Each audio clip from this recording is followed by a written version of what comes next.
عاوز فلوج للبيت عندي. انا شايفك كاتب الكومنت دوت اكتر من مره، فحاسك ان انت مهتم شويه بالموضوع. بس يلا بينا، عايز اقول لكم ان انا لسه مخلص شغل دلوقتي ومروح، فيلا بينا نسلي بعض واوريكم عند البيت واوريكم البيت وكل حاجه. يلا بينا.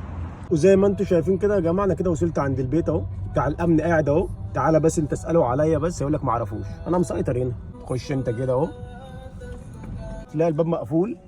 الاول كان بتاع الامن بيفتح لنا، دلوقتي خلاص محدش بيفتح لحد دلوقتي. تحط كده الكارت اهو، الباب بيفتح اهو زي ما انتم شايفين. خش بقى كده اهو. كده انا وصلت عند البيت اهو. بس يا جماعه اركن بس العربيه دقيقه واحده. بسم الله. انا ساكن بقى هنا عشان الناس اللي عايزه تعرف انا ساكن فين. انا ساكن هنا اهو.